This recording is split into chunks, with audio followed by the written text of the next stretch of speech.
تازه او نوې خبر د اوربند په تړاو طالبانو له حکومت څخه تازه څه غوښتي دي او د اوربند کولو لپاره یې بل نوی کوم شرط یې دا ټول معلومات سره په همدې ویډیو کې وګورئ.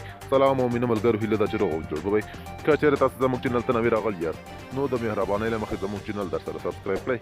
طالبان وایي له خلیلزاد سره د پاتې طالب بندیانو پر خلاصون وغږېدو. قطر کې د طالبانو د سیاسي دفتر او د مذاکراتي ډلې مشرانو د افغان سولې لپاره د امریکا له ځانګړي استازي زلمي خلیلزاد سره د پاتې طالب بندیانو د خلاصون او له تور لومړړه د طالب مشرانو د نومونو پر ایستلو خبرې کړې دي. خلیلزاد ویلي د ملي پخلاینې عالي شورا د مشرانو کمیټه به د سولې تړون د شرایطو د واک ویش او له طالبانو سره د تل پاتې او هر اړخیز اوربند د مذاکراتو په لړ کې واکمن بنسټ وي. په کابل کې د ملي پخلاینې د عالي شورا تر لومړنۍ او مقدماتي ناستې وروسته چې د ولسمشر محمد اشرف غني او عبدالله په حضور کې 13 شنبه وشوه، د امریکا متحده ایالاتونو د دې شورا د مشرتابه کمیټې د جوړېدو هرکلی کړی دی. د امریکا د بهرنیو چارو وزارت په یو خبرپاڼه کې ویلي دا شورا د پریکړو لپاره د یو موټی کېدو او د تل پاتې سولې د ملاتړ یوه څرګنده نښه ده. خبرپاڼه کې راغلي د جګړې ټولې غاړې باید سره کینی او د سولې یوه لار وټاکي.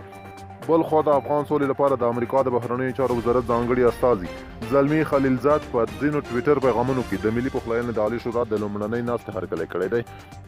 خلیلزاد لیکي د خوښۍ ځای دی چې نن د افغانستان د ملي پخلاینې عالي شورا د مشرانو د کمیټې له لومړنۍ غونډې سره فعاله شوه.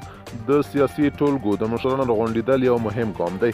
نوموړي دا هم لیکي د سولې د تړون د شرایطو د واک ویش او له طالبانو سره د تل پاتې هر اړخیز اوربند د مذاکراتو په لړ کې به دغه کمیټه د افغانستان د اسلامي جمهوریت لپاره یو واکمن بنسټ وي. د خلیلزاد په وینا د اصولو او کړنلارو له بشپړولو سره سره د افغانستان اسلامي جمهوري دولت او طالبانو ډلې اوس د مذاکراتو په ورپسې پړاو کې دي او د اجنډا په اړه یې لومړنۍ غونډه په دوحه کې وکړه. بل خوا په قطر کې د طالبانو د سیاسي دفتر ویان محمد نعیم پر ټویټر لیکلي تېره شپه د طالبانو د سیاسي دفتر مشر او سیاسي مرستیال ملا برادر او د مذاکراتي ټیم مشر مولوي عبدالحکیم او ورسره پلاوي د امریکا د متحده ایالاتونو د ځانګړي استازي ډاکټر زلمي خلیلزاد او ورسره هیئت ترمنځ ناسته وشوه. محمد نعیم لیکي په دې ناسته کې په عام ډول د دواړو لوریو ترمنځ د شبې هوکړې پر اهمیت خبرې وشوې او طالبانو د پاتې بندیانو د خلاصون او همدارنګه د خپلو مشرانو د تور لیست څخه د خلاصون په اړه د افغان حکومت څخه غوښتنه وکړه.